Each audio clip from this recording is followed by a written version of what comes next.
Hey, what's going on, everybody? This is Jeff with Bear River Blogger, and today I am actually coming to you from the Bear River Migratory Bird Refuge, kind of. I'm actually on 4th Street on the county road to the refuge, and what I'm going to do is show you just kind of what to expect if you come down to the refuge because of the high water that we've got. The Bear River is actually starting to flood. You can see a bunch of white-faced ibises right there. This is the Reeder Canal. It's the first canal out of 3 that pull water off the Bear River Bird Refuge and feeds it out south to the upper parts of the refuge. And you can see it is running extremely high. In fact, over here on this bank, it's all flooding. There's all kind of ibises and other birds over there, but this is as high as I've ever seen it. And there's just so much water coming down the Bear River because of the high snowpack that we have this year. I think I've read that we still got about 230% of the snowpack in the Bear River drainage. So there is a lot of water that needs to come down, and it's got to come down sooner or later. And we're already in today's May 8th, so it's going to start getting warm, and this water is going to come down. But you can see it's already starting to flood. The Bear River itself is flooding over in Corinne, so right now it looks like 4th Street is still open, but I'd be surprised if it stays open for much longer because I'm looking out over west here, and a lot of that grassy area, those fields, is already flooded. We're going to take a drive down 4th Street as far as we can go and kind of show you what to expect if you're coming up. But this is kind of what to expect now. Things are flooding, and it's probably only going to get worse for the next while until the snowpack's gone. But I'm not actually going to do a video on the bird refuge because I won't get into the details, but as per federal law, you actually can't make videos on federal land and post them to YouTube. So I'm actually standing on 4th Street right now. So we're just going to give you a little heads up on what to expect driving down 4th Street, if you can even get down there. So anyway, let's drive down a little further and show you what to expect.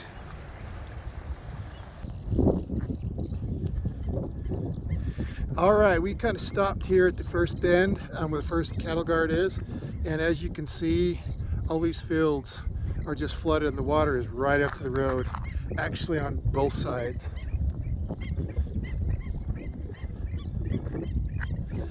I'll be surprised if 4th Street isn't shut down anytime soon, because look how close the water is. You can see how high it is up on this fence.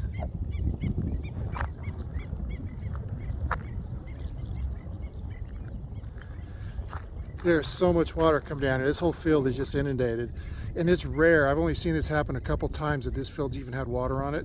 The Bear River is, you're looking straight over there, maybe a quarter of a mile from where we're standing. So you can see how much is flooded. This is where you actually see some burrowing owls out on that little mound right there.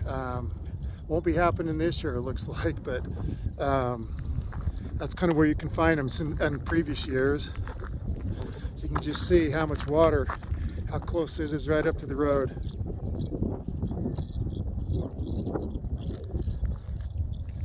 It's a lot of water coming down. Well, let's drive down a little farther. I'm not sure if we're going to be able to get past the first place where the water floods over the river, where they've designed it where the road dips down a little bit where the water can flow. If it's flowing like this, it's probably too deep to drive across, but we're going to drive down as far as we can and kind of see what's going on. But anyway, I'm going to expect that this road will probably be closed soon, just a hunch. Last time I've seen it like this, the county actually closed the road. So if you come to the Bear River Bird Refuge, you might want to contact the refuge or maybe even Box Elder County and see if the 4th Street is still open, because I'm kind of surprised that it is, to be honest with you, because it's only going to keep getting higher. But anyway, let's go down a little further and see what we can find. All right, we drove down a little further around the corner, and as you can see, look how high the water is up on that refuge sign and how high it is up on the fence. It is right up against 4th Street. Look how much water is out there.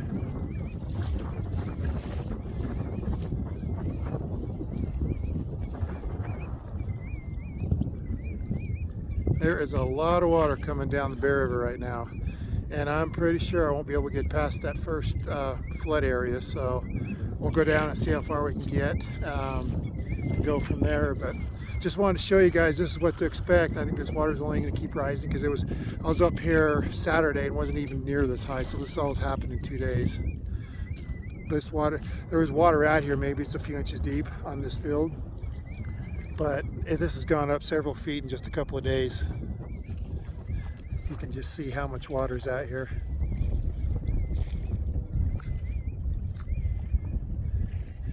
Incredible.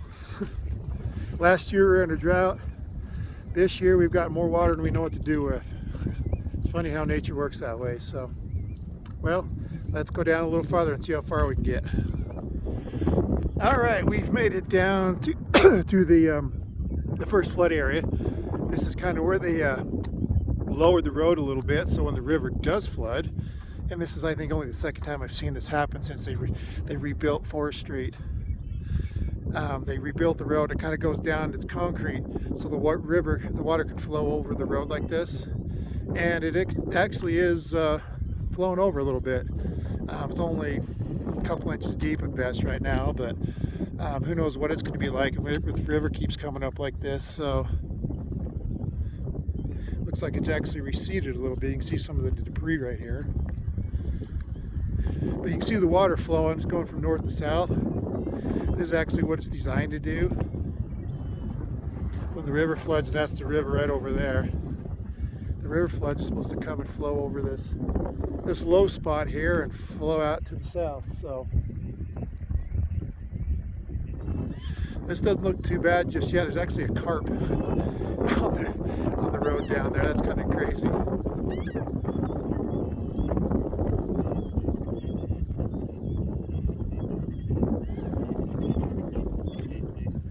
Well, I'm going to go a little bit further. This is only about an inch deep, so I'm going to drive through this and see if we can come up and see what the bottom half looks like and see what the refuge looks like. So anyway, this is kind of what to expect right now. There is water flowing over Forest Street, and it's only going to keep getting higher, it looks like. So just kind of beware that this is what the conditions are, and it's probably only going to get worse as time goes on. We get more and more runoff. So if you've got questions on if the refuge is open or not, or if Forest Street is open or not, call Box Elder County or the Bird Refuge themselves and see what the condition is with Forest Street. But it's not going to change anytime soon for the better. In fact, it's probably only going to keep getting higher, so just keep that in mind. But anyway, I'm going to see if I can get down a little farther maybe, and if not, we'll kind of wind the video up. If I can get down farther, kind of show you what the river is doing down there, we'll go down there. So anyway, we'll see what we can find. All right, everybody, I actually decided not to go through this low spot where it's flooding over, partially because my car is just about low enough to where this water is high enough that I didn't feel safe about driving through it like that. And the other part is, and this is the more important part, this river can actually change pretty quickly because the water is not only just flood water, but up in Cache Valley, where the Bear River is actually dammed over by Rocky Mountain Power, Cutler Reservoir Dam, they can actually change the water level fairly quickly if they want to let out more water. So this river can actually go up and down pretty quickly. And I just didn't want to get across this and the river come up while I'm out on the bird refuge, several hours later, and not be able to get back across. So even though right now it is not really deep enough where I couldn't get across in my low profile car, I didn't want to get trapped in here if it got any deeper, because if it even got just a few inches deeper, I wouldn't be able to get across it. So I just watched the Bird Refuge personnel drove across it easily in their pickup trucks, and if I had a truck I wouldn't have a problem with it, but in my low profile car I just didn't want to take a chance of getting stuck out here if just by chance the river did come up anymore while I was out there. And it's a possibility they could do that if Cutler Reservoir, if Rocky Mountain Power decide to let even more water down the river. It takes a few hours for it to get down here, but if they, for example, put more water down the river late, like last night, it could come up sometime today and you could get caught out here. So I just made the conscious decision not to go out there in my car right now just because of this spot right here. So if I had a pickup truck, I probably wouldn't have worried about it, but I don't have one with me right now. So we're going to call that a day. But this is kind of what to expect. This one spot here in the Bear River is just right over there, just a few hundred yards. It is flooding. So this is what to expect out here. If you come up to the Bear River Bird Refuge, just know that the 4th Street is getting flooded, and it's to the point where I'm not going to drive over it in my car right now, so just to be safe. But anyway, this is actually out to the south side. You can see all this is flooded. This rarely gets any water, but it's all flooded, and this is all the river water just flowing to the south. So anyway, I hope this helps you guys. If you are planning on coming up to the Bird Refuge anytime soon, it's going to be like this for a while, and it's probably only going to get worse before it gets any better, because we just barely started spring runoff. So this river is probably going to keep going up and up, and I would be really surprised if they don't close 4th Street down because of this when the river gets higher. So, but anyway, that's up to Box Elder County. But if you find these videos helpful, feel free to subscribe and share them with your friends, and you can follow me at bearriverblogger.com. And if you're into podcasts, we actually started a podcast recently where we're going to try and do more audio updates on my podcast, so you can get the link off my website at bearriverblogger.com and follow us on our podcast. So anyway, we will catch you on the next video update.